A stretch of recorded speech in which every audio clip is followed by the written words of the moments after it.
cold, frigid, and slightly snowy Northeast Ohio. This be your favorite podcast. None other than the Sports Bros podcast. I go by the name of Eddie Cool. I'm the HOC. And as I mentioned earlier, it's cold outside.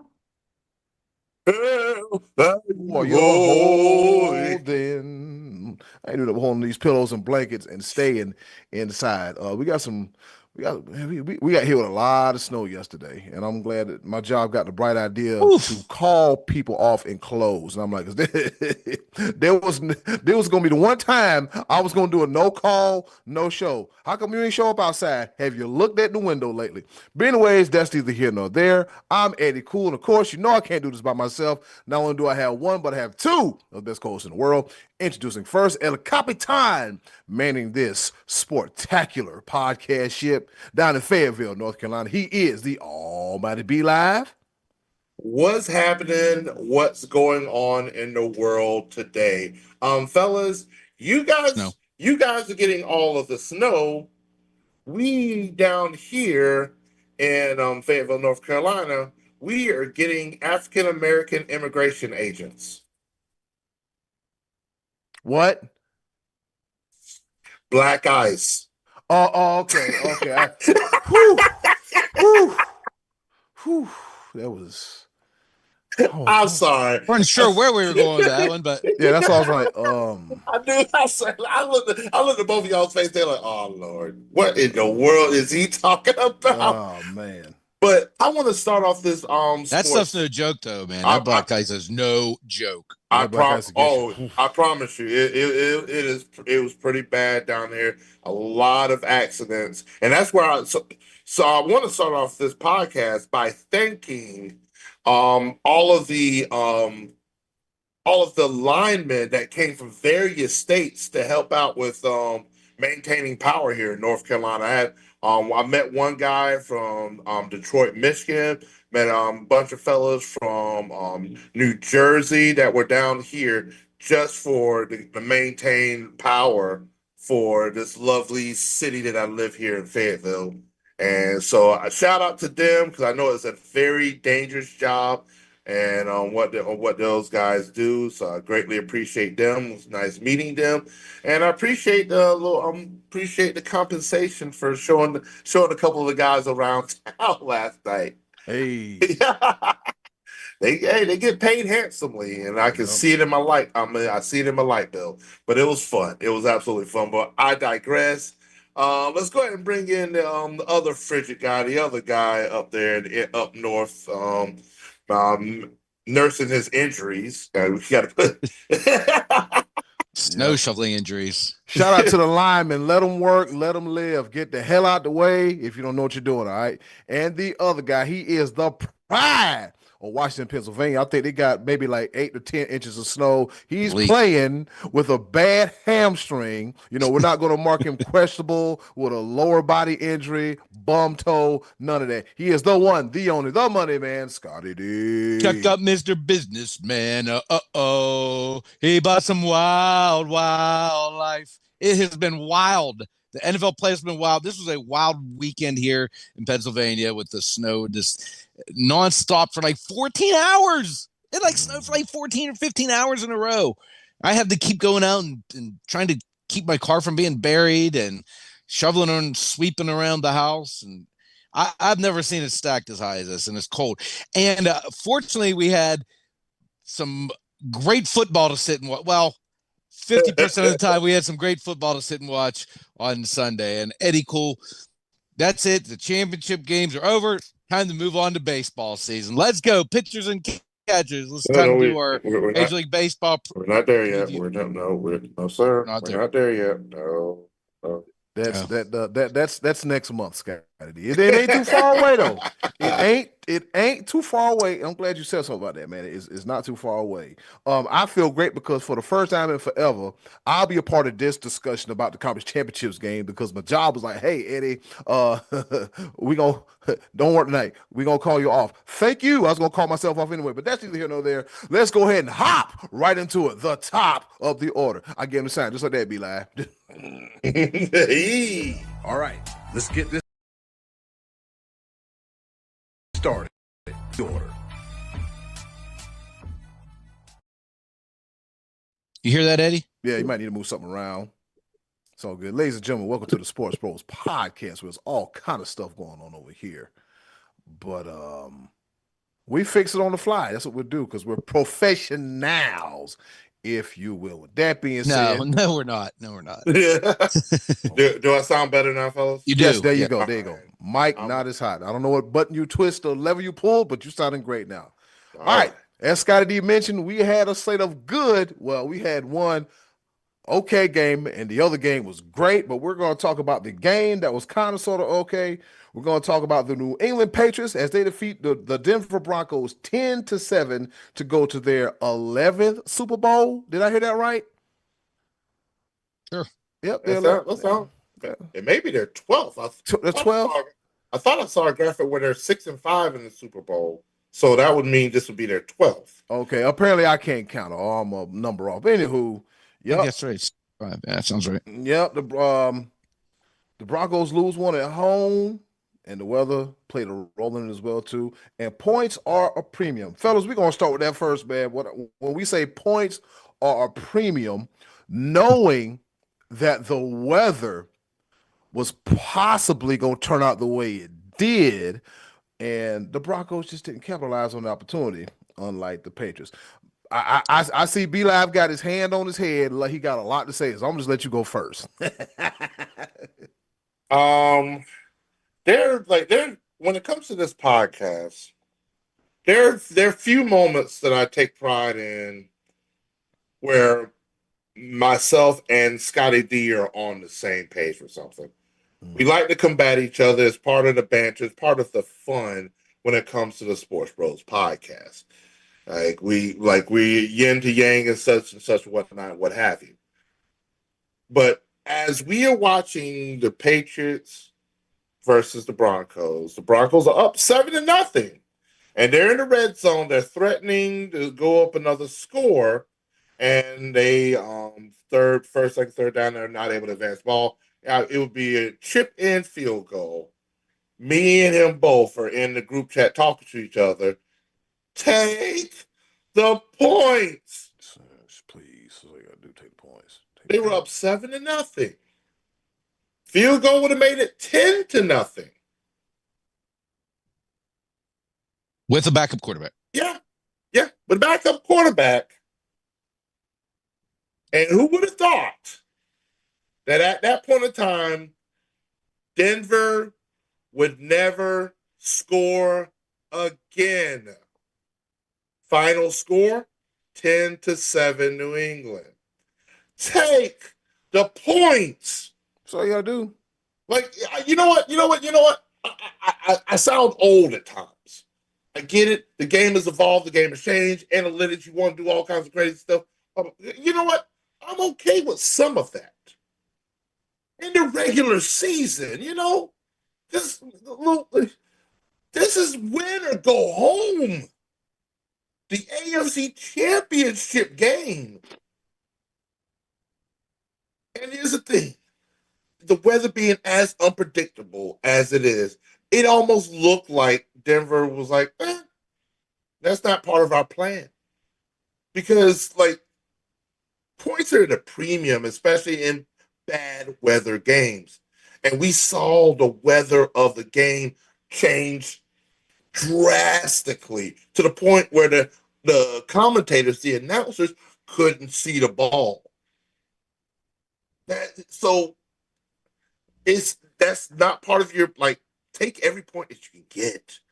I don't, if this doesn't scream to every NFL head coach, I don't care about how balls to the wall and how you let your nuts hang low and all that stuff, whatnot. Take the points, bro. I can't emphasize that enough. Scotty D definitely made the point with the backup quarterback. I could care less if it was Patrick Mahomes back there, Josh Allen. I don't care. Take the points. Take the point. Yeah, but even at that, if you have your starting quarterback, or if you have Josh Allen or Patrick Mahomes who could possibly RPO it, but this is your backup. You don't know if you're going to get that deep in that territory again, and they didn't. They never did.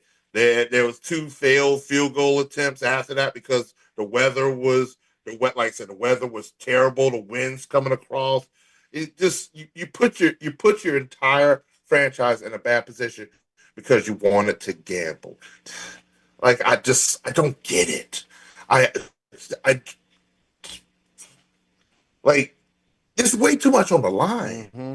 Like, and the thing about it is, I would almost understand going for it if this was like third quarter, your team was struggling moving the ball, and you finally got down there, and then you're like, all right, we can't keep going for three. We need to put something in.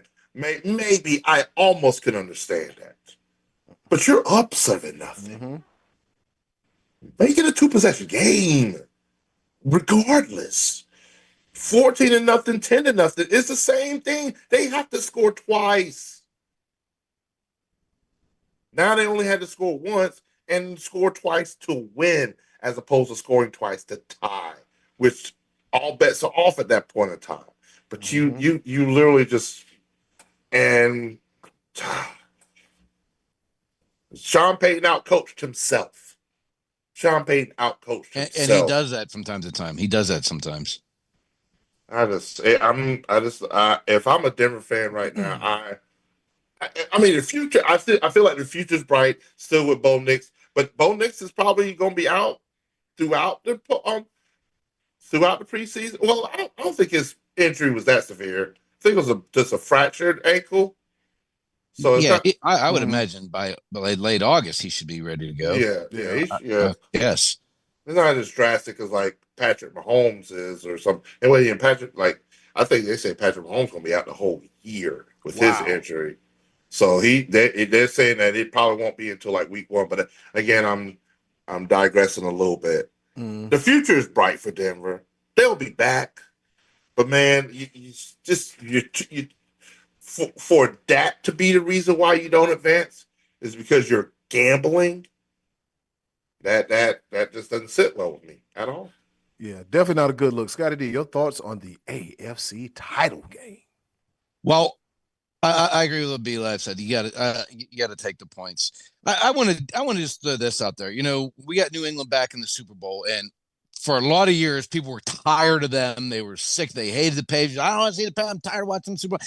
I was never really that guy. I always understood the Patriot fatigue and the Tom Brady fatigue, but I liked Brady. I think he was the greatest quarterback probably I ever saw, and I thought, well, I'm going to appreciate watching him and this team. And there's a lot of great things about the Patriots.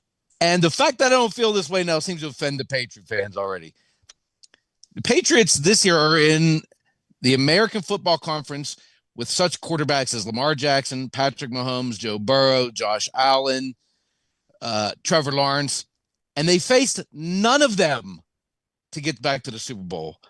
They faced C.J. Stroud and Jared Stidham, and Stidham actually outplayed Drake May, the guy that I'm told is supposed to be so good for New England. Drake May threw for 86 yards. Yep, 86 yards. Produced no touchdowns. The only touchdown that they got came when Jared Stidham made a junior high decision to try to shovel the ball under duress. I don't understand that, and it set up. Did May run that one in? I think he may be. I can't remember how they scored.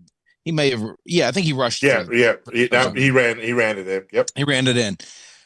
So before the weather got bad, that game was a dog. That game was not fun to watch. The Patriots were terrible to watch. The Broncos were terrible to watch. I'm not telling you I hate the Patriots. I'm not talking crap. I'm saying this is not the greatest team I've ever seen advance to the Super Bowl. A lot of luck played into this. The fact that Sean Payton did make that decision, the fact that Jared Stidham put your only touchdown on a tee for you at the whatever it was 10-yard line, which actually should have been a touchdown on a scoop and score. The Patriots actually should have had a defensive touchdown in that instance. There was a bad call, bad whistle on the field. But I just don't think this is the greatest AFC team or that I've ever seen go to the Super Bowl. So if I'm less than enthusiastic about the Drake May, Sam Darnold quarterback matchup, and I did have a couple people comment, mocking me for that take. Oh, well, I don't care. This is the most uninspired, uninteresting Super Bowl matchup I can remember watching. And remember, last year the Eagles went into the game, and I hate the Eagles. I would rather see a Patriots Seahawks team, either of those teams win the Super Bowl than the Eagles. But last year I at least thought I have a pretty good matchup here with the Eagles and Chiefs. This is not that interesting to me. I was not impressed with the Patriots. I know they earned it. They deserve it. You can only beat who's put in front of you. You can't say, all right, we're going to bring the 2024 Chiefs in and make you beat them to get this. No, that's not how this works. The Patriots absolutely earned it. They deserve to be there. They had the 14-3 record in the regular season. I'm just saying they caught some breaks. The fact that there was not a starting quarterback for Denver or a quarterback on the field capable, and yet he still outplayed the Patriots quarterback. It wasn't impressive to me. I couldn't wait for that game to be over. It was a 10-7.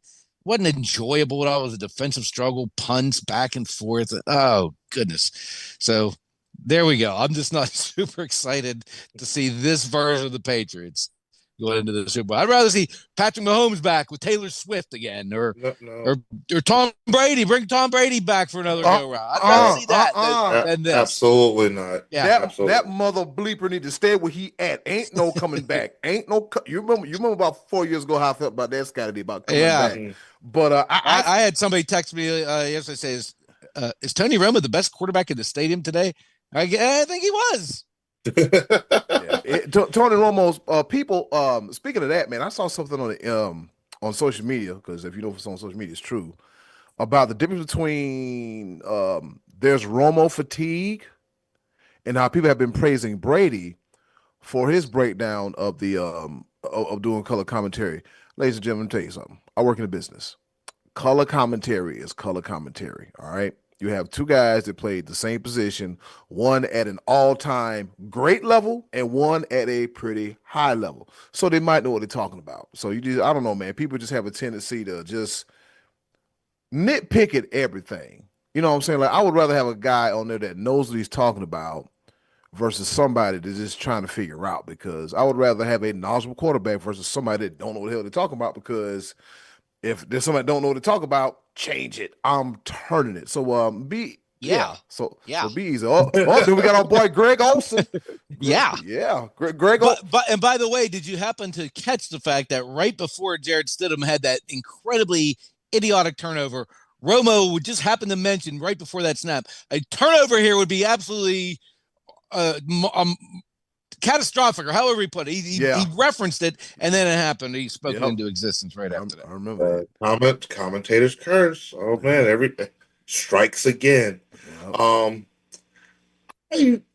don't like the New England Patriots, but it's not necessarily where I don't like the New England Patriots. I really just didn't like Bill Belichick and Tom Brady. So I had that fatigue. I'm okay with this version of the New England Patriots. I like Mike Vrabel. I do too. I very much wanted him to be the Cowboys coach a couple of years ago, and so I'm okay. I am okay with the Patriots do what I mean. And to your point of who they played in the playoffs to get there, I mean the Patriots did play the Bills in the regular season. Josh Allen twice, beat him one time. They did play Lamar Jackson in the regular season, beat Lamar Jackson. They did not play Joe Burrow. Joe Burrow was hurt, but they did beat the Bengals with Joe Flacco.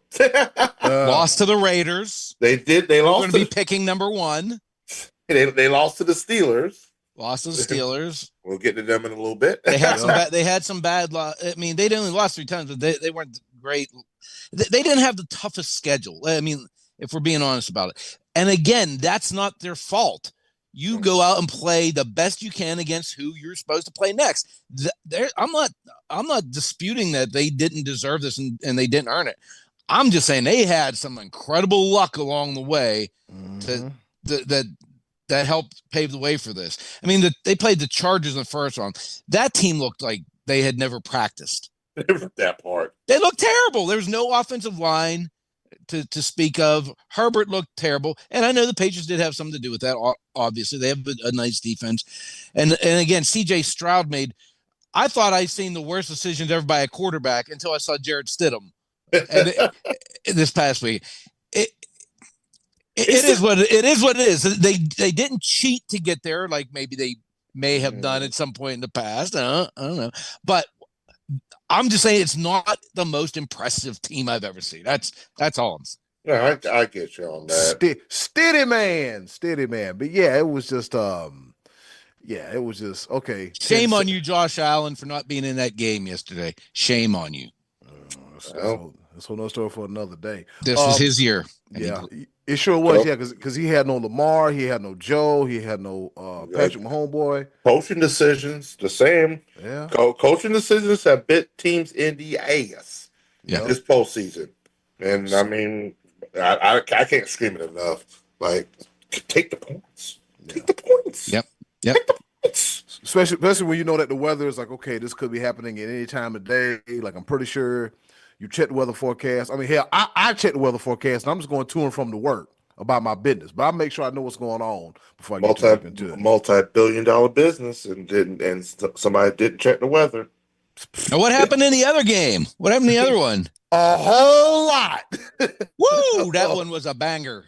Yeah, that one was a bang for sure, man. A whole lot won that game, man. So we got the Seahawks defeating the Rams. If I recall, the score was what, 31-27?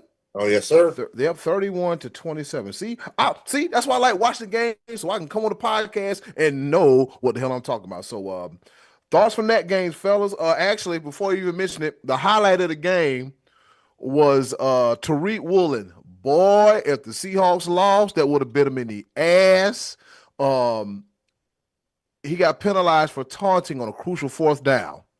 Only thing he did was give Matthew Stafford a chance to go at him, and which he did on the very next play, touchdown, Puka Nacua. I was like, what I say to group chat? I think that just won him the MVP, Matt Stafford. That play alone just won him the MVP. Oh, you want to be in my face and you want to talk noise? That's what you want to do? And you want to draw a penalty? Watch this. Get this dance. Don't bomb the Puka Nacua. God, boy. Fellas, your thoughts on the game? My immediate thought is this: an apology to Sam Darnold as a diehard Carolina Panthers fan. Mm-hmm. We did not appreciate you while you were here. Should have. I apologize to you. No. Look at no. Mike McDonald said that too. He shut people. No, he sucked. He sucked for 5 years. This is his 7th year. He got good in years 6 and 7. He sucked for 5 years. I apologize to you, Sam Darnold. He didn't shut my mouth. He didn't earn an apology. He sucked for 5 years. I apologize. He's a late bloomer. Ignore the noise. He's good now. I'm acknowledging he's good. He sucked in Carolina. He sucked. If he didn't suck, he'd still be the quarterback. That was because of Matt Rule. Matt Rule was terrible. So Sam Darnold, most of Sam Darnold's folly was bad coaching. Look at here. The theme of the show, coaching. Because Vrabel and Mike McDonald,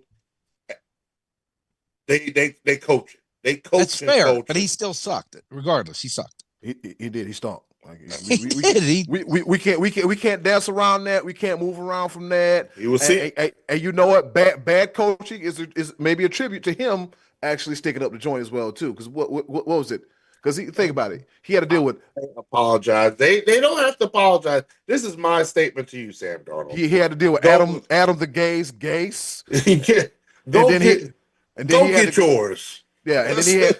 Yeah, and then you're right. And then he had to go to Carolina and whatever the hell that was. And I think him going to San Minnesota. Francisco. San San Francisco, Francisco. Minnesota. He's San, a San, journeyman. He's been a Man, journeyman. San Francisco kind of got them together. I think Minnesota is like, you know what? I'm here. And boy, I say it once, I'll say it again. Minnesota is kicking themselves in the ass right now because they let them walk. And now we finally getting this come up as in Seattle. But B Live, yeah, B Live said, he apologized when he was here in Carolina. So thoughts about that game, fellas. My thoughts is that I think the most crucial part of that game, the time that the Rams lost that game was the last 1 minute and 5 seconds of the first half. When the Rams had the ball at midfield, 2nd and 5, and they were unable to come up with a first down on 2 plays, they then punted the ball away with a 13-10 lead and went into the locker room down 17-13.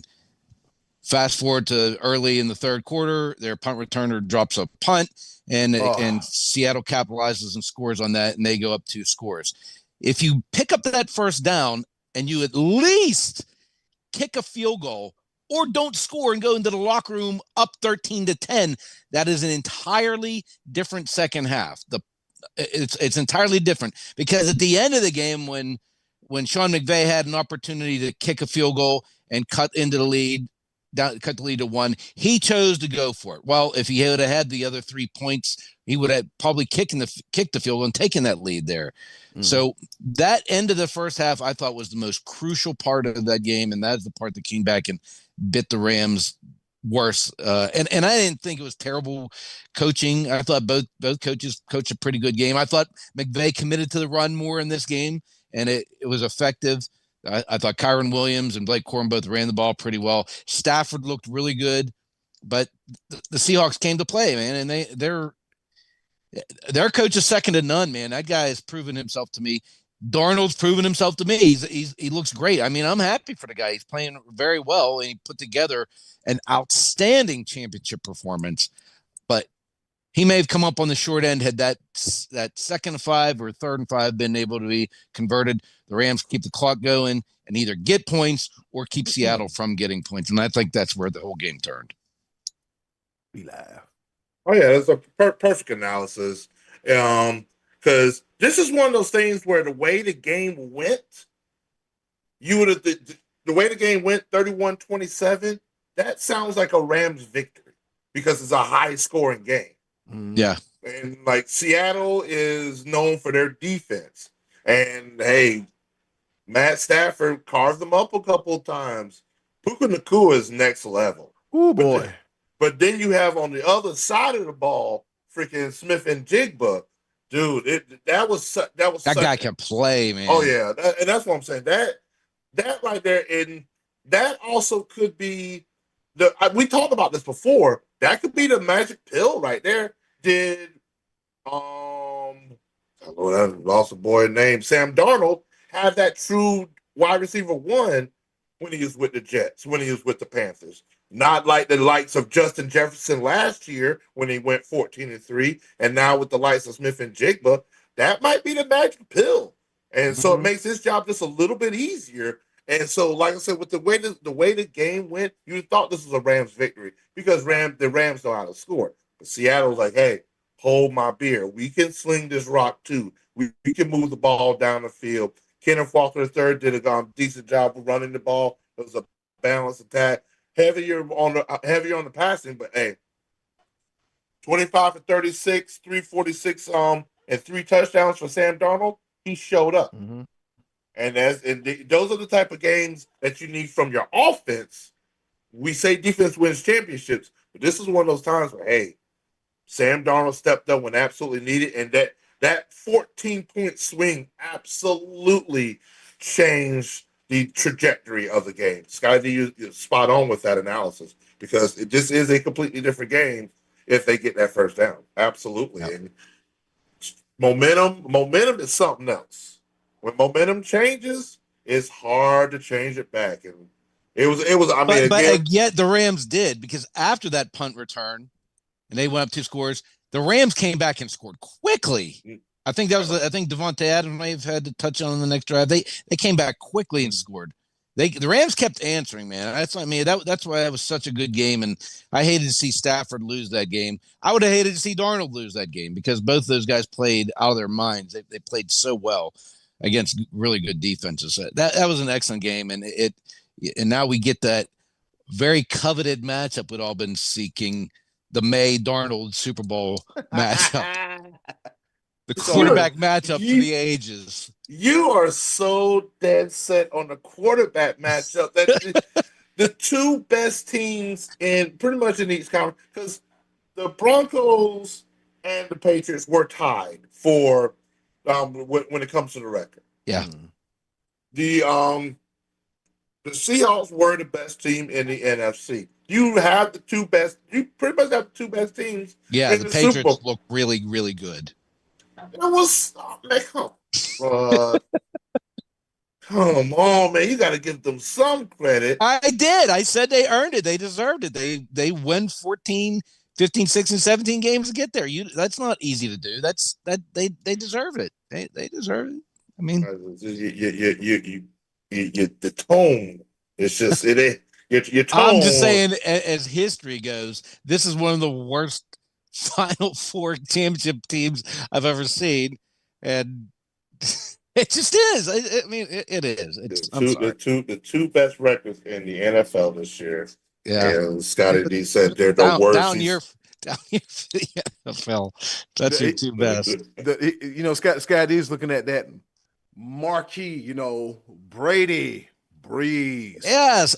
Manning, go back and look at Rodgers. The Super Bowl the last 25 years and tell me there you don't see a Hall of Fame quarterback in almost every matchup. I mean, how many matchups did you have Brady or Manning or Mahomes and except for Garoppolo. Stafford? Yeah, Jimmy G. But I'm saying at least one of the two quarterbacks were like it's early for May. I mean, maybe he'll turn out to be some kind of superstar. I don't know. Right now, got through for 86 yards a day ago.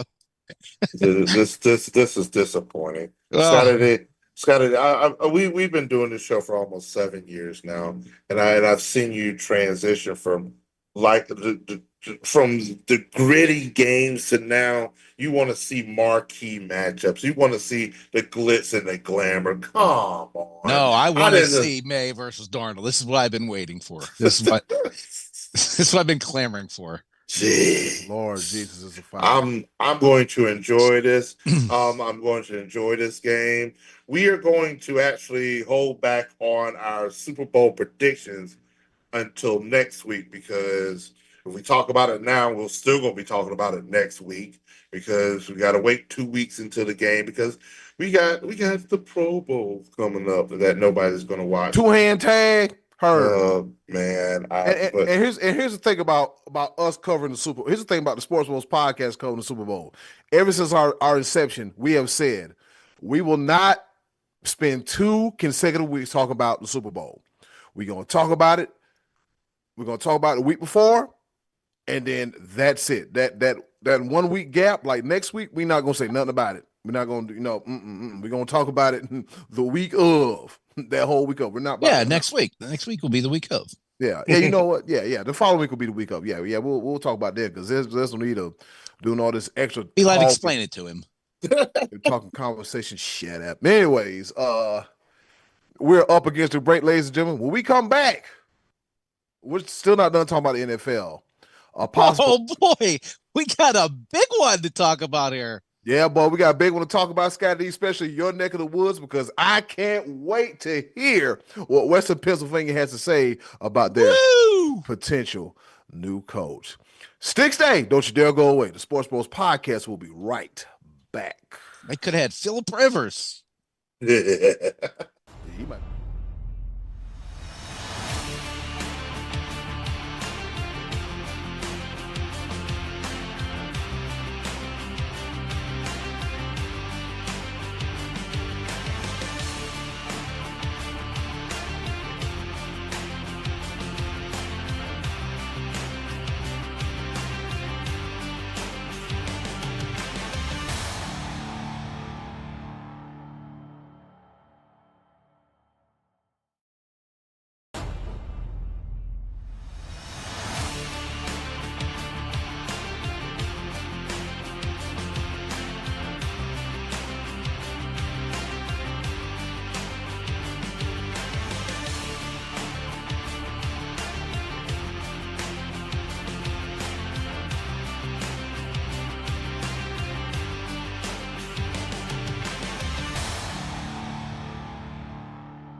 on your favorite sports podcast, the Sports Bros podcast, and a little teaser, if we will, when we last left off.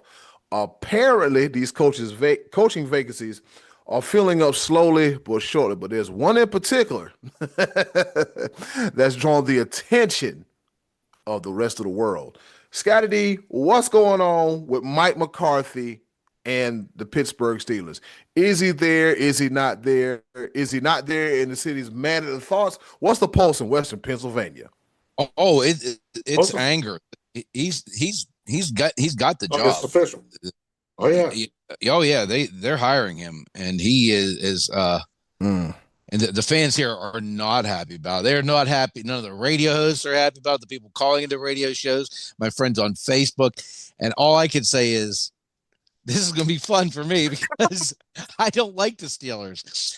I've never liked the Steelers. They're my 32nd favorite team. And here's the deal.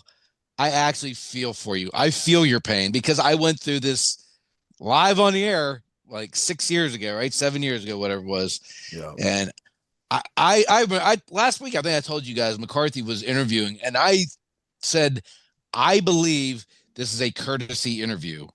I think it's a courtesy interview because he knew Omar Khan, and he's from here. He's a Pittsburgh native. And Pittsburgh, their last two head coaches they hired, I mean, I don't even remember. Chuck Noll got hired before I was born, and they've had three since I've been alive. Cowher and Tomlin were both younger guys. And the big sentiment here is Art Rooney II mentioned in his press conference, we would like to talk to that Sean McVay coaching tree. They got two young guys out there that they were interested in, and the city was electric with anticipation that they would hire one or both of them to be head coach and coordinator. Talk about Shieldhouse and Shula out there with the Rams. And when the news broke on Saturday, it sent shivers up and down my spine that took me back to the trauma that I felt the day that I found out that Jerry Jones was going to hire Mike McCarthy. Here's my thing. You have to know, if you're Omar Khan, the GM, and Art Rooney II, that this is not going to be a popular move. You had to know that. McCarthy's 63. The coaches that were coaching this week, with the exception of Sean Payton, are young, exciting, energetic coaches. McDonald from the Seahawks, I think, is 21 years old. And I think Vrabel's 28. So these guys are young cats with a lot of enthusiasm, new ways of thinking. And the Steelers went and hired Mike McCarthy. And I don't get it because this is a team that's going to need some restructuring. This isn't like a team that, like Buffalo, I could see a team like Buffalo, who's a perennial playoff, going for a veteran head coach, like a guy who's been around, an older guy, and has been there, done that. But for a team that needs like an overhaul, they need a quarterback, even if Rodgers comes back for one more year, which he ran McCarthy out of Green Bay 10 years ago anyhow. So I don't know how that would work. But even if they would come, he's still just a one-year Band-Aid at the quarterback position. I don't know if maybe Mike McCarthy convinced the Rooneys that he could drag Will Howard into a starting role and make him a starter in the NFL. I mean, he sat in the third string role all season long with Pittsburgh. I don't know why, if you're the Rooneys, you wouldn't want to do something to excite your fan base. Even if it doesn't work, go get one of these younger guys or a Brian Flores, somebody that's younger and more exciting, where the fans are going to have some excitement and optimism, some reason to go to the stadium next year, even if you know it's not going to be a great season. That season where you know, well, we may have to tear down a little bit and rebuild. Give them some excitement. This does not provide that, and he had to know it because they've been screaming at their top of their lungs for the last 5 or 6 years. We want new, we want fresh, we want young. Time for Tomlin to go. And they didn't make that move until Tomlin pulled the trigger himself.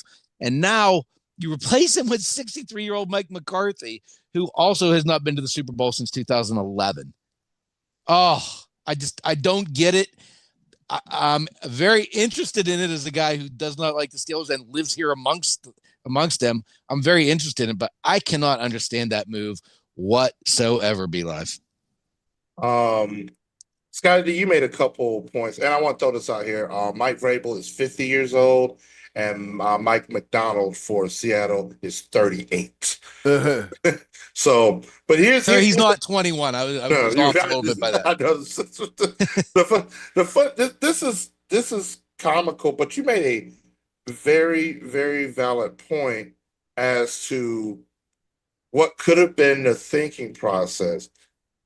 You mentioned that the Steelers are in a restructuring phase. Mm. And I see. Okay. Um Give me just a moment real quick. But I want to make a mention of this real quick. Mm. You Sky D, you mentioned that they're in a restructuring phase. Do the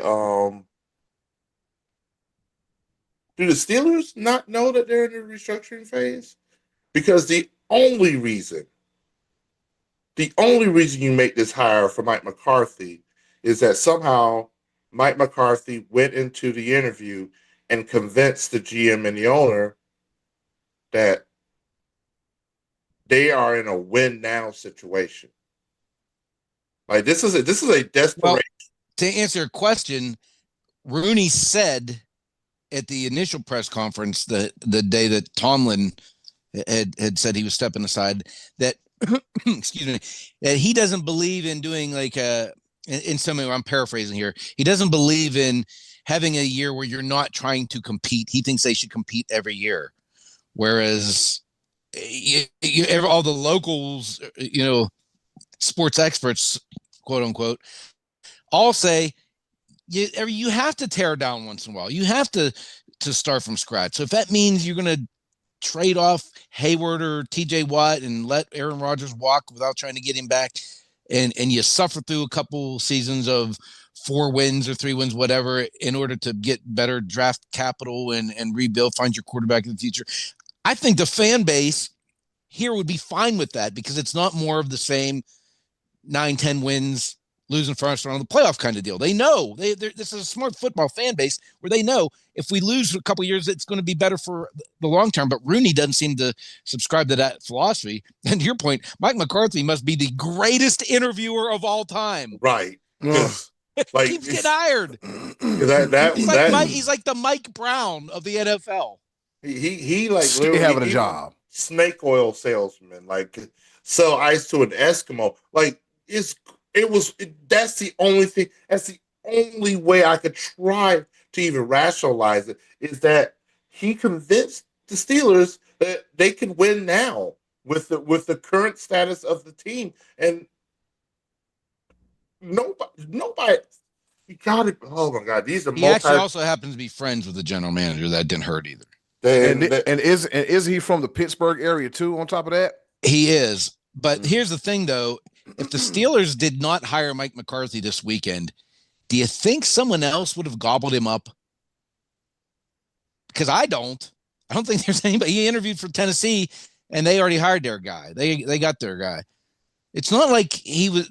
Where it was like for instance, the Dallas Cowboys hired Christian, what was his last name, the Eagles defensive coordinator, and they did it with some urgency because they knew he may not be available because he was having other interviews. McCarthy wasn't going anywhere. You could have hired him in June if you wanted to wait that long. But if you really wanted to see through the interview with these young Rams coordinators, you could have waited that out a little bit longer.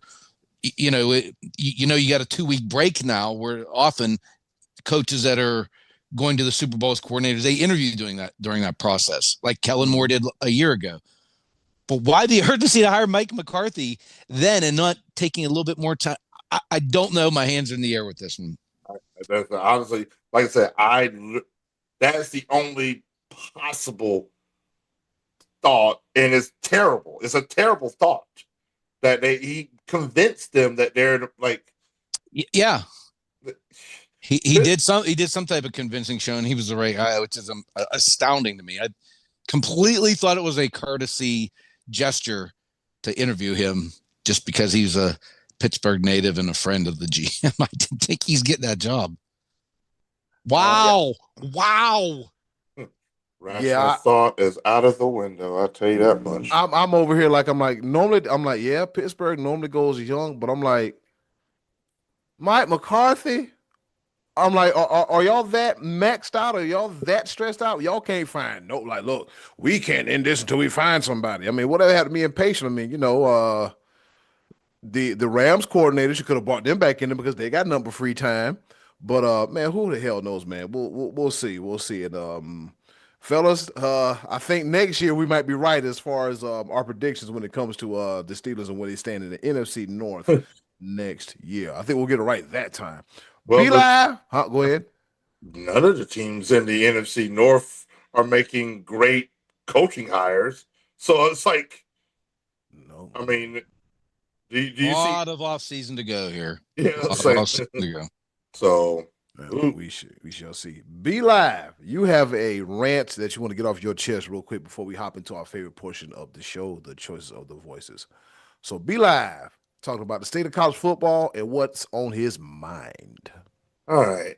And let me rephrase that as the state of college athletics. Athletics, I'm sorry. Yes, That's all right. athletics. Not just college football, but it is heavily centered around college football. Mm. But to conclude this season, pretty much Indiana, congratulations to them, 16-0, one of the greatest stories ever told when it comes to college football. Now Kirk that was a good 16. game. That was a good game. Oh yeah, oh yeah, and congratulations to them. I was going to try to get on live and talk about it. It happens, and I had a couple extra beverages. All Scotty, right, he couldn't find that line cook. The line cook was in the same boat he was in. So I'm just saying, I enjoyed the game. It was a pleasure to watch. I had some libations, and hey, yeah, my name is Lenny, the line cook, and look here, Indiana. uh, Yeah, back to you, be congratulations. live. Yeah.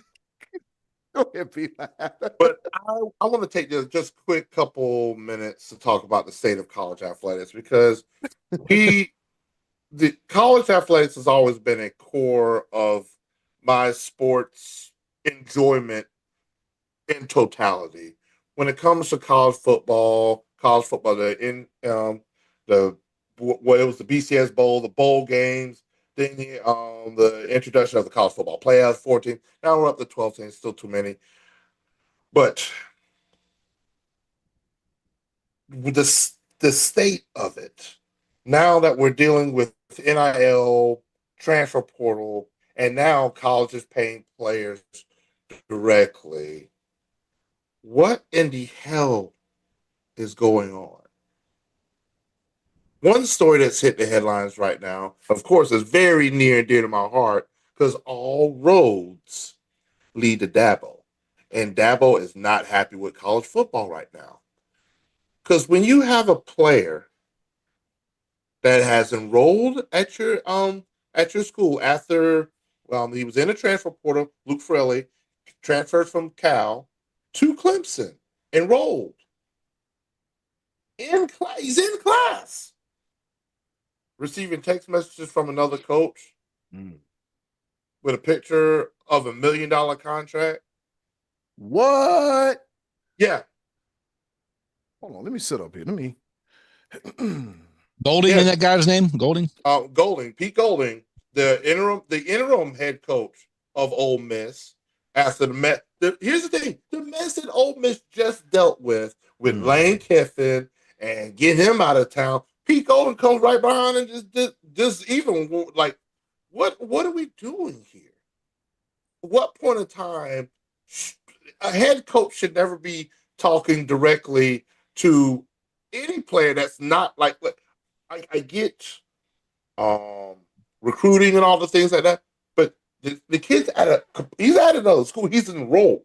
He's no longer in the transfer portal.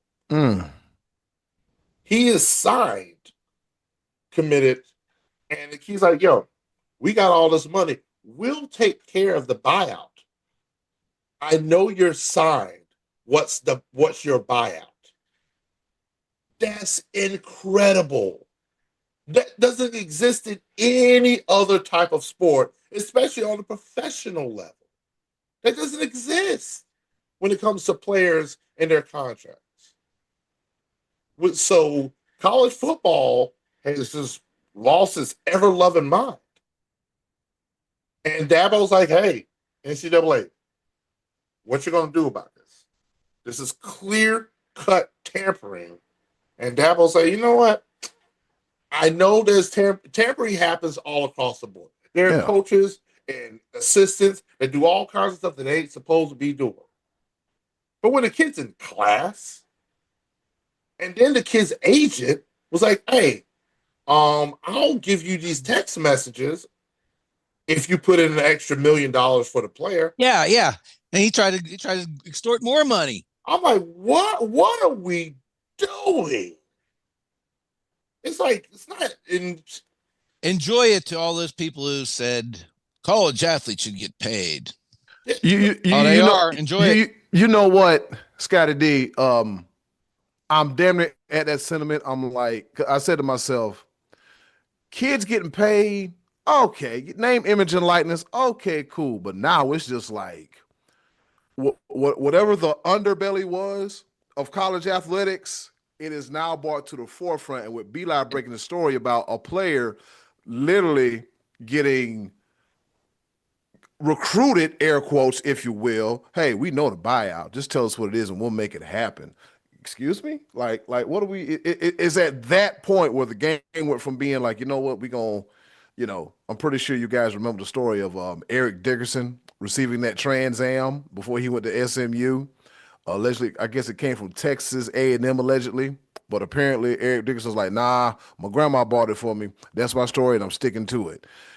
Now it's just outright, yeah, we want you. We go, it's poaching. It's damn near poaching at this point. I'm sorry, Beli. Go ahead. No. That's I want y'all to want y'all to step in and talk. This it's ridiculous to me. Yeah. And think about this, it gets worse because that's not the only story. Oh boy. Like what at what point of time do we now we're not even honoring contracts? Because I know you've heard about I guess he's still with Duke. Duke's quarterback Darian Mensah and Miami doing it. Miami's like, hey, we will pay you what they're paying you plus the buyout to get from under their contract to be with us, plus the extra two. Like they offered the kid 10 up to upwards to $10 million. He signed with Duke. And Duke said, no. What you're not gonna do is not honor your contract. And they sued, and now the kid is forced. He can't go to another school now by court order. Like we have to bring the courts into this just for kids to honor their contract. That's how convoluted this whole system is. And now he's trying to he he can't enroll in Miami. He wants to be there, but he can't enroll there because of court order.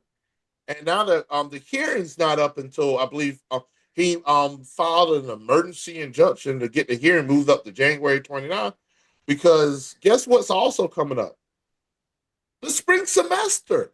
He Yep. can't he can't enroll, and then there's going to be a point in time where even if he won't be able to enroll because the time should have been passed. I don't understand how you can come to a school 3 weeks late and still be able to participate in class or whatever. But that's thrown out the window. Nobody cares about the academic side of things anymore. And of course they'll make some backwards. They'll talk to the professors and everything. He would have show up in the class 4 weeks late, and oh yeah, he gets an A for a class he was never in to start with. But yeah, so contracts don't mean anything anymore. It buyouts here and there. But you think that's still all the things that's wrong with college athletics? It gets worse. Because I got another one for you. But wait, there's more. Of course you do. Of course I do. Because now, according to the NCAA and college athletics and the judges in the courtrooms, you can go get paid by the NBA for 3 years and then come back and play college basketball. What? And then on top of that, lose.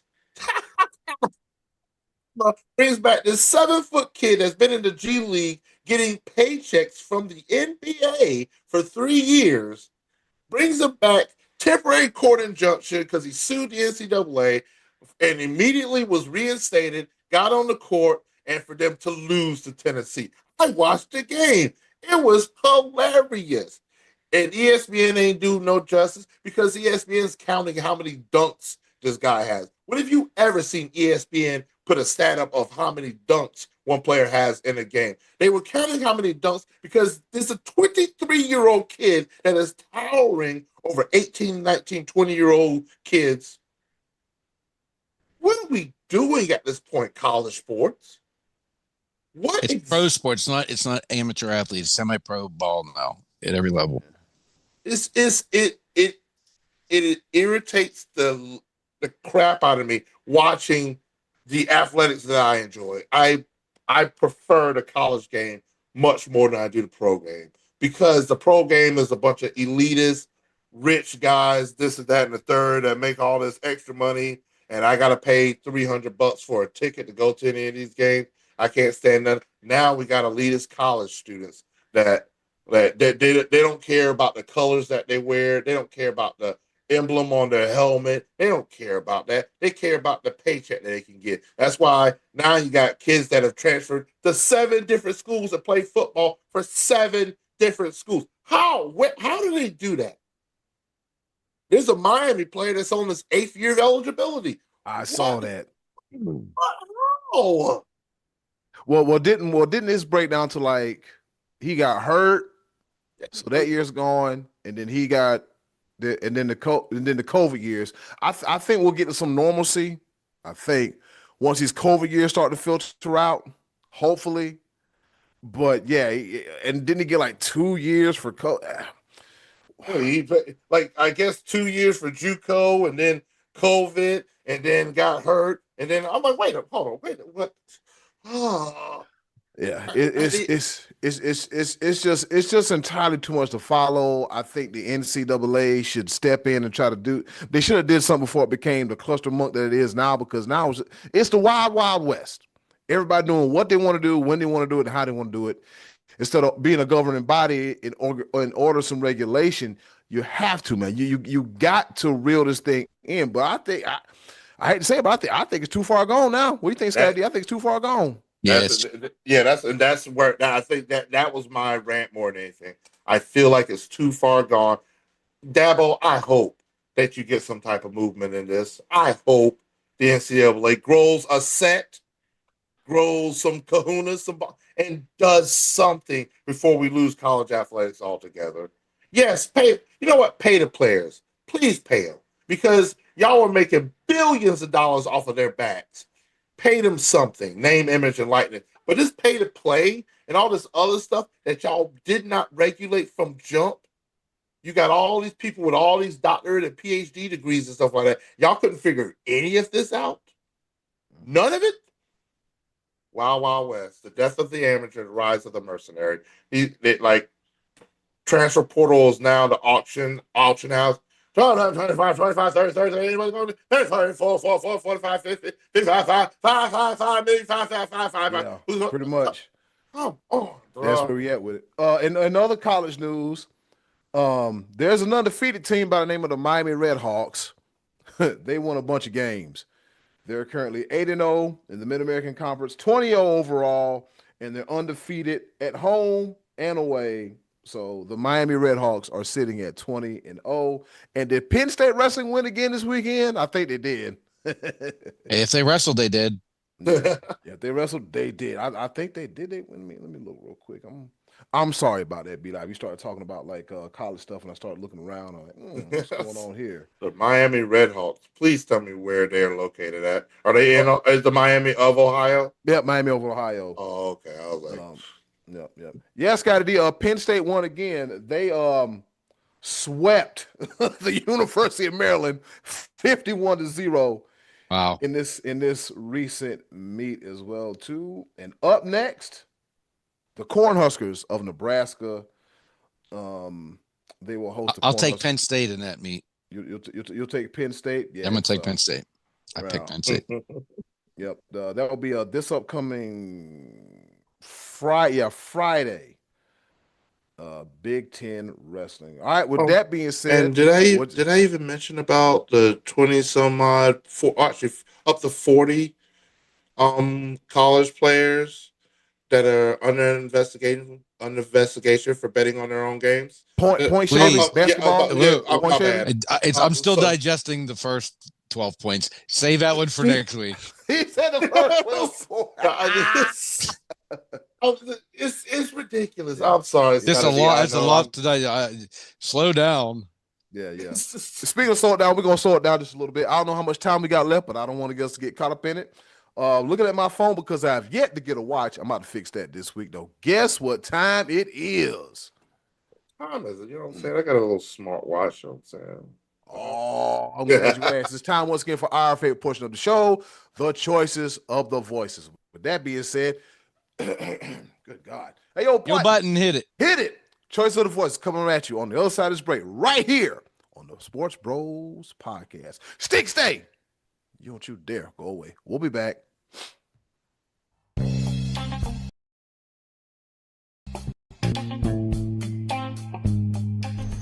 And now, our favorite part of the show, the choices of the voices.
And now, our favorite part of the show, the choices of the voices. And thank you to the wonderful and ever so lovely Miss Button for introducing our favorite portion of the show, the choices of the voices. We ask y'all a question, you give us an answer, and we talk about it right here on the Sports Bros podcast. And don't forget, If you give us an answer that's nowhere related towards the question, in the sin bin you go. We're gonna be live. I think I'm gonna have to bring that penalty box graphic back where it was like Charlie Brown and Woodstock and everybody just sitting in the penalty box. I think we have to bring that back again because that's fun. I love the penalty box. I love it. I love it. All right. With that being said, Scotty D, what's on Tickety Tap for this week's choices of the voices? Well, last week we were talking about Caleb Williams' remarkable fourth down touchdown pass where he just backpedaled and swam up the current to like the whatever it was 30-yard line and then threw a ball up that was a prayer that was answered, and Chicago was ultimately able to tie the game. So I said, where does that rank among other incredible postseason plays? The remarkable, the incredible, the unbelievable. And we got some good answers. Some weren't quite as remarkable, but were good, memorable plays. So Eddie, cool, let's go with that. Tell us what the people say. All right, Trey Dizzle says, I haven't had a great playoff moment in a long time, so I can't be much help here. I'm sure you'll agree. And I do. Next. Real quick. All right. Sean Manchusco. Did I get his name right? Machusko. No, Machusko. All right. Machusko said at the 2008 AFC Championship game, Troy Polamalu's pick six to seal the game. Never felt the stadium shake like it did on that play. A close second was Ryan Clark hit on Willis McGahee earlier in the game. I thought he might have killed him. He did knock him out pretty good. He did hit him pretty good. Steelers fans feeling beating the Ravens. I think that's what that was getting at. Yep. Mm-hmm. We got John Wasick, aka the Waz. He says Big Ben's Hall of Fame tackle of Nick Harper. Oh my gosh, that was crazy. Yeah, that was against the Colts. When Jerome Bettis went to rush the ball up the middle, the ball pops up, Harper catches it, and for some unknown reason, Roethlisberger was deep enough to make a defensive play, like a shoestring tackle. I can't figure out what Roethlisberger was even doing back there in that position at that time, but he was. So that was actually a remarkable play. Yeah, that was it. All right. And then we have the best name of the game, JoJo Comfort. Back in 1991 when Dallas faced Detroit in a divisional round game, Barry Sanders broke off a 50-plus yard run that snapped multiple Cowboys' ankles and had defenders turned inside out. Probably Barry Sanders' most famous play. He had him. When you see the Barry Sanders highlights, that's one that usually goes to the top of the list. Yep, not a fun day for me as a Cowboys fan because Detroit blew the doors off the Cowboys that day, but that was on the eve of the 92 Super Bowl season. So there you go. Yeah. All right. That being said, shout out to Trey Dizzle, Sean Machusko, John Wasick, and JoJo Comer for their participation in this week's Choices of the Voices. I see another one on there, Eddie. Oh, you do? One that you probably had a little interest in. It says Steve Smith's double overtime 69-yard game-winning touchdown, the 2003 divisional Panthers at Rams. Well, there's my answer. Yeah.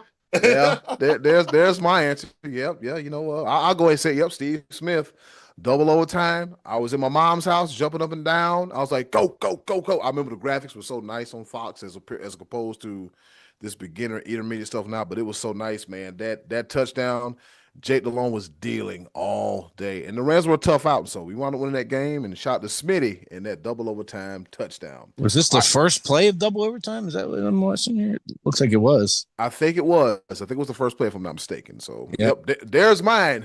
Scotty D, what you got? Was that all of them? Was that all the ones we had? Yep. That one must have been a late entry because. Yep. So it's been on my page since for a couple of days, but yeah, none on the family page. That's all of them. No, there was none on the family page. Okay,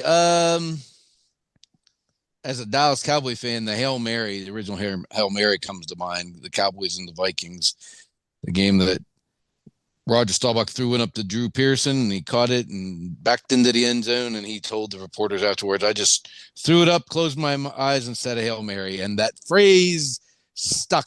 Now it's always called the Hail Mary when you throw one deep in the end zone. So that was a one that I felt was an incredible, obviously, if it birthed the name that is so popular today, the Hail Mary pass. And I also think back to that, I don't remember the year, Saints and Vikings, It was some kind of miracle. Wasn't it Diggs that jumped up and caught the ball and sprinted down the sideline for the Vikings? Yeah. That defeated the Saints up in the dome, whatever the Viking dome, the old Viking dome that they were in.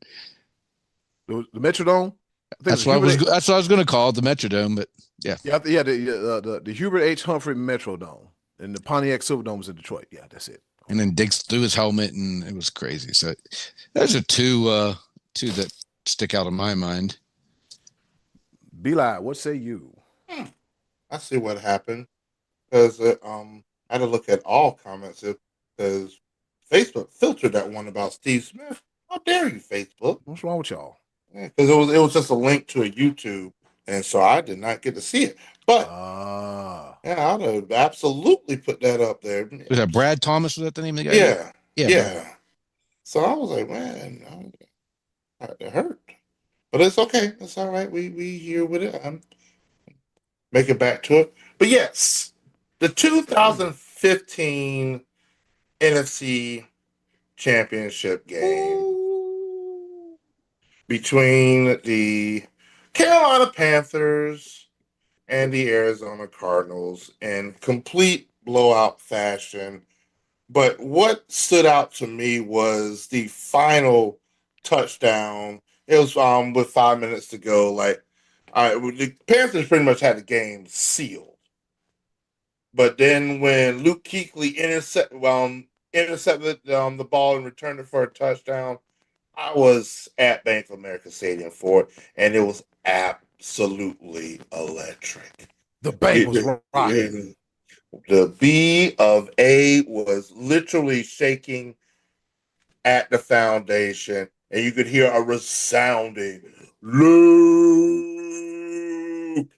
all across 80,000 strong in Charlotte, North Carolina. It is something I will never, ever forget. And man, I'm telling you, that whole game was surreal because the divisional round was much closer, but you go in the two remaining teams in the NFC, my beloved Carolina Panthers, and we win in the fashion that we did. Oh my God. Oh, I can't stand the NFL, and I can't stand Peyton Manning and the Denver Broncos. Oh, what my dude name? Newton. He was the one that didn't dive in the fumble. Yeah, wait. You don't need to bring that up. But Try to help. But the defensive player for Denver that just kept blowing. Von Miller? Malik Jackson. Von Miller. Malik Jackson. Just they head hunting. Oh, but Be live on the other side of, I know you're not talking about the Super Bowl, but people don't talk about the performance that Coney Ely had during the Super Bowl. But we're not talking about the Super Bowl. Go ahead. Right. I'm sorry about that. But yeah, I was sitting on such a high after that NFC Championship game, and that was literally Luke Kuechly's legacy, right? So that interception return for a touchdown, that moment of time, by far my postseason play, my postseason memory, that was simply incredible. Keep pounding. Oh, yeah, to be there. Yes, sir. Shout out for everybody for their participation in this week's Choices of the Voices. And Scotty D, with that being said, what's on tap for next week? All right, next week we're just going to ask, what's the worst, most boring Super Bowl you can remember ever watching? I got one. We actually have had some pretty good ones. For the past 20 years, we've had mostly good, competitive, interesting Super Bowls. I remember when I was a kid, when I was a teenager, it was like the NFC was blowing out the Broncos every year, or blowing out the Bills. There were some not so fun games. We've had a lot of really interesting Super Bowls, but what one do you stands out to you as being like the most boring, the one that was a drag, the most uninteresting, unfun Super Bowl you ever watched? We'll share that misery together with everyone next week, Eddie. Cool. I already got my answer, and I was like, that's how y'all gonna win the Super Bowl with this score? Yeah, it was rough. RUFF. All right, with that being said, that does it for another edition of the Choice of the Voices. Coming up next, Be Live. Grab that pepper grinder. It's time. Take it on home with a round of pepper. Immaculate reception. That was another Big one. And girl, stop we gotta take you to the doctor because I'm tired of you sneezing and blowing. This is blowing germ season. Don't be keep them germs over there and not on me. We'll be right back on Sports Bros Podcast.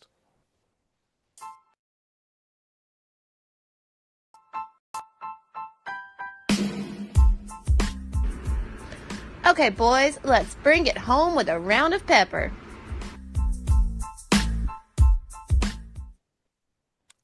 All right, you heard the woman. It's time for us to go home and get what I call the hell up out of here. But before we go, a round of pepper, baby. You know how we do it. 3 topics, rapid fire style, kind of, sort of, not really here to engage, enlighten, educate, and entertain. The 4 E's in no particular order. All right. With that being said, I'll go first. On this day in history, back in 1992, Super Bowl 26, where? At the Metrodome in Minneapolis, Minnesota. The Washington Redskins beat the Buffalo Bills 37-24, and Mark Rippon is the quarterback. He's also the MVP of the Super Bowl for the Washington football team, aka formerly known as the Redskins. So, yeah, the second of Buffalo's 4 consecutive Super Bowl losses. Whew, to be a Bills fan. Over to you, Scotty D. That was the day that Thurman Thomas couldn't find his helmet when the game started. Yeah, that's when you knew the game was on to a bit. Ooh, yeah. That was a rough start whenever you can't find your helmet and you're playing in the Super Bowl. Or when the punt, or the first snap of the game, if you're Peyton Manning, the ball sails over your head. Yeah, that's it. I remember that one. Yeah. Over to you, Scotty D.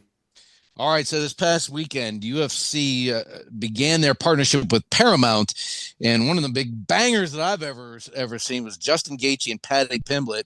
And Paddy Pimblett, the Irish up-and-coming star, took some medicine, losing to Gaethje in a decisive decision. He got dropped a couple times. Gaethje's 38 years old, and last year lost the BMF title to Max Holloway, getting knocked out himself with just seconds remaining in the fight. And now Gaethje's back, looking forward to fighting possibly at the White House over the summer. And Paddy Pimblett took a beating. I tell you, I gained a ton of respect for that kid for the chin that he had and for just standing in there. But UFC on Paramount is underway, and it actually, I thought, was off to a pretty good start. Be live. Good stuff. Good stuff. It was still a little shocking that I was able just to pull up the Paramount Plus app and watch the fight. I didn't have to pay pay-per-view or anything like that. The pay-per-view model is gone now. It was very on Paramount. Really? Yeah, very. That I was very happy with that. Yep. If you get Paramount, you get the UFC. PLEs, I guess, is the That's just another love TKO. Yeah. I'm trying to figure out what I'm going to do for the Royal Rumble because I definitely don't want to. Anyways, go ahead. I wouldn't trust going to that stadium that they're still putting together, but that's a whole nother story within itself. My first pepper point is a full circle moment. I like full circle moments like this, and this is a familiar name to you, Eddie Cool, and to yours truly. But Ricky Prohl. Ricky Prohl. Back in 1989. He sets the Wake Forest all-time leading receiver record with 2,949 yards. That is significant because until 2 years ago, that record stood. In 2024, a guy by the name of Taylor Morin breaks Ricky Prohl's receiving record and topping him with 2,974 yards. Why is that significant? Because this year, just recently, Ricky Prohl, the head coach of the St. Louis Battlehawks in the UFL, drafts Taylor Morin in the UFL draft. So 2 Wake Forest alums, tip of the hat, you broke my record, now come play for me. Taylor Morin is wide receiver for the St. Louis Battlehawks being coached by Ricky Prohl. Wake Forest Demon Deacons stand up in the UFL. Eddie Cool. The ball. I think UFL has a team in Columbus, the Aviators, if I'm not mistaken. Yeah, I stopped trying to track that. Remember when I was so enthused about the UFL? Yeah, and I was like, I don't even know where the teams are at anymore. They move from here and there. But I just happened to see this little graphic. I was like, you know what? I like that. I like feel good, full circle moments. Yeah. Ricky Pearl tipping the hat to the guy that broke his record, and now they are working together. Yes, sir. When I get a chance, fellas, remind me to send y'all the YouTube video of the NFL playoffs explained. Yeah, if you thought the playoffs now were something, oh boy, the early days of the NFL, how am I going to be 11 and 1, 11 1 and 0, or 11 0 and 1 and be in third place? But a team that's 9 and it was bad. It was horrible. Oh, it was so bad and horrible. All right, fellas, on a somber note, on this day in history, back in 2000 and back in 2020, LA Lakers legend Kobe Bryant and his daughter Gianna Bryant dies in a helicopter crash in foggy conditions in the Ooh. hills above Calabasas, California, in Southern California. Considered one of the greatest players in the game's history. Kobe Bean Bryant, to this day, you are missed, sir. You are missed, and I still can't believe it. Some 6 years later, I think everybody kind of remember where they were when this happened. Um, but yeah, my heart goes out. January 26th, huh? Yep. I think we talked about it the next on the that Monday's episode of SportsBros podcast. So still thoughts and prayers still going out to the families affected by this. And not a day goes by as we don't think about one of the goats, the best to ever do it, Kobe Bean Bryant. Over to you, Scotty D. All right, so the Pittsburgh Penguins, the resurgent, rebuilt, retooled, reinvigorated Pittsburgh Penguins, currently in second place in the Metropolitan Division, only behind the Carolina Hurricanes. They are coming off of a 4-game road trip in which they won all the games, 3 up in Western Canada. But the one that made me giggle the most was a 6-2 victory in Edmonton, where they busted up former Penguin goalie Tristan Jarry. Oh, I wanted that guy gone so bad. He's gone, and the Penguins just go up there and just rip him a new one up in Edmonton. Let's go Pens! Right back in the playoff mix. Be Live, over to you. My Hurricanes just a couple weeks. I think it was a couple weeks ago, maybe a couple days ago, where we put up 9 goals against the reigning, defending Stanley Cup champion Florida Panthers. 9-1. Oh man, woo! It's a storm surge, baby. I love it. And I think we're 8-1-2 in our last handful of games. Oh yeah, and Brandon Bussey, that's my dude. Freddie, I'm gonna need you to do something. Brandon Bussey is here as our goalie. But yeah, Eddie Cool, the ball. No, sir, I'm gonna need you to stop doing that. My second pepper point is needed right now, sir.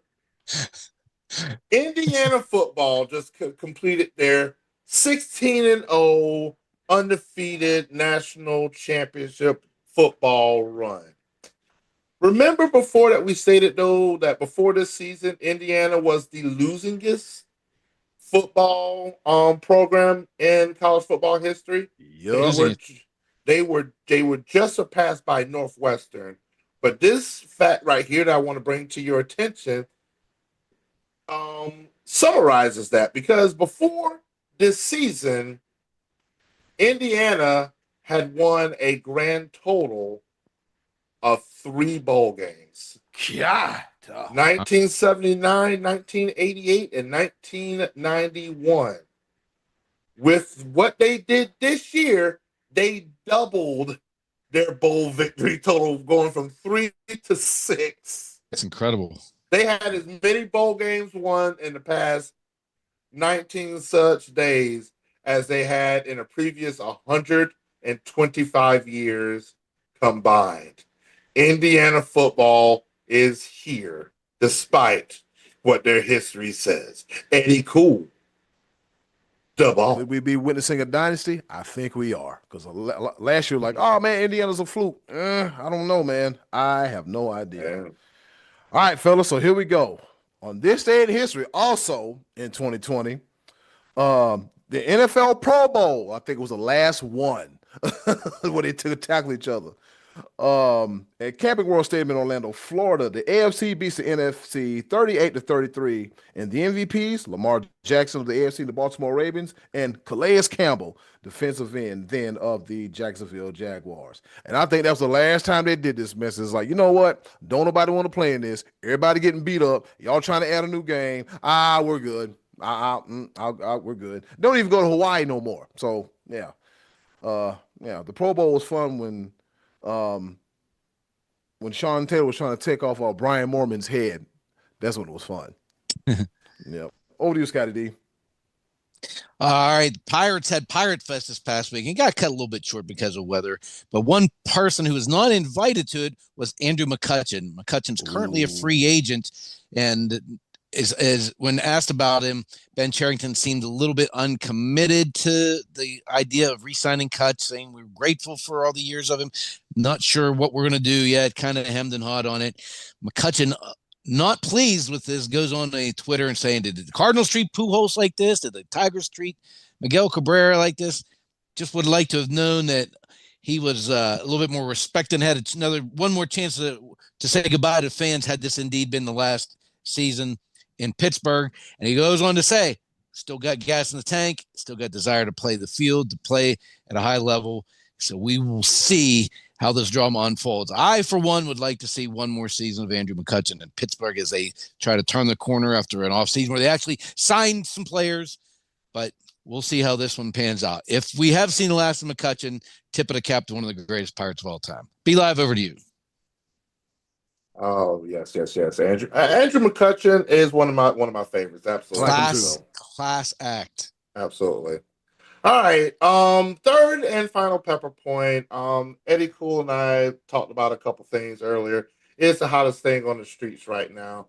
And it's also a segue to your Eddie Cool, your third pepper point when you mentioned about the NFL Pro Bowl. Well, nobody wants to play in it, correct? Correct. It's not a thing anymore. Well, we've definitely got to that point because, well, some things happen. There's some injuries and some things happen, whatnot. So when it comes to the AFC quarterback position, Josh Allen was voted as the starting quarterback, but he has a foot injury, so he's not going to play. The Chargers quarterback Justin Herbert was voted at Allen backup. He's got a broken left hand. The third third person voted was Drake May. He's in the Super Bowl, so he's definitely not going to play. Some other AFC quarterbacks that are injured. Who can we get? Patrick Mahomes, knee surgery for ACL. Bo Nix suffered a broken ankle. Hurt. Daniel Jones with a ruptured Achilles. He's out. Let's go down the list of other notable, and I'm just going to go by rating. Quarterback rating when it comes to player passing stats in 2025. Looks like Eddie Cool May hasn't caught on yet. Lamar Jackson. I know the answer. I'm just playing cool. Lamar Jackson. Nope. He's not in it. No. Joe Burrow not in it. No. Let's go. Let's scroll down. Aaron Rodgers. Nope. They ain't pick him. Justin Herbert. We mentioned him before. C.J. Stroud. Absolutely not. Trevor Lawrence is not. That didn't happen. You want to do it? I mentioned Patrick Mahomes. Justin Fields. No. We're running out of names, B-Live. Justin Fields, 24th in rating. Let's see if I can go down a little bit further. Tua Tagovailoa. Nope, they didn't pick him. Bo Nix mentioned him. Oh, man. Quentin Ewers is on this list somehow. Geno Smith. Davis Mills. Let's just get to the point. Shedeur Sanders. Prime time. 49th in rating, in passer rating, was selected for the selected to be a replacement at the NFL Pro Bowl. Shedeur Sanders. Flag football might be right up his alley. What are we doing here? Like, so the AFC is that decimated. So I think, B-Live, you probably rattled off a good 15 other quarterbacks, if I'm not mistaken. I was picking like All of those players I named all have a higher passer rating than Shedeur Sanders. How did Shedeur Sanders get picked? How? Good. He's good. I don't. Won his first start with the Brownies. 7 By the way, touchdowns, 10 interceptions. Selected to go to the Pro Bowl. Throw the entire thing away. Quit. Stop. We don't want it anymore. This is a joke at this point. Name, hey, this vote for him, and that's just let it be a vote, and just call it a thing. That's what they're doing in the CFL. I think they call them All Stars, Canadian, like CFL All Stars. Hey, just name them to the team. Don't worry about playing no game. I understand the importance of the Pro Bowl, but by the time we don't need replacement players. No. This shoot, make it an invitation. I'm not hating on Shedeur Sanders, but come on, bro. They should have sent Deshaun Watson. He hasn't played and gets paid a lot. He didn't play any ball. Oh boy. And go ahead, be live. Did Trevor? Because I didn't even see. How did Trevor Lawrence not get selected? Did they ask him and he said, "Nah, I'm good"? Bruised knuckle. Can't make it. Bruised knuckle. You silly. Jake Browning had a higher passer rating. Jake Browning. He doesn't move the needle. We need Shedeur. Yeah, we need Shedeur. Shedeur and Brawny. They should send Brawny. He said Shedeur and Brawny. You are wild, yes. Scotty. You are absolutely wild. Shedeur Sanders selected to the Pro Bowl. What? Gotta go. Shovel snow. That's what I'm saying. Scotty, nurse up them hammies. Don't be doing too much. Yeah, they'll play around with them hamstrings. I'm thinking about going outside one more time. Maybe not. It don't look that bad. My car is not that covered. Maybe I might try backing my car instead of parking it head on. I just got frustrated. Said, "The hell with it. I'm gonna throw that thing up in there." All right. With that being said, it's been another episode of your favorite sports podcast, the SportsBros podcast. And in closing, do something nice for yourself. And if you can, do something nice for someone else. They'll greatly appreciate it. Now, more than ever, whatever you do, be a blessing and not a burden. And stay warm and be nice. If you see somebody homeless, man, give them a hamburger or a big blanket. Do something. This is another episode of SportsBros podcast. Be live. Take us home. Yes, sir. Be safe. Love each other. Y'all take care. Episode is 328 be live? 328. Episode 328. Not too far away from episode. It's cold. It's cold up here. Oh, Lord, he's naked. Be live. Hit the button. Hit the button. Bye. Oh, Lord, he got naked.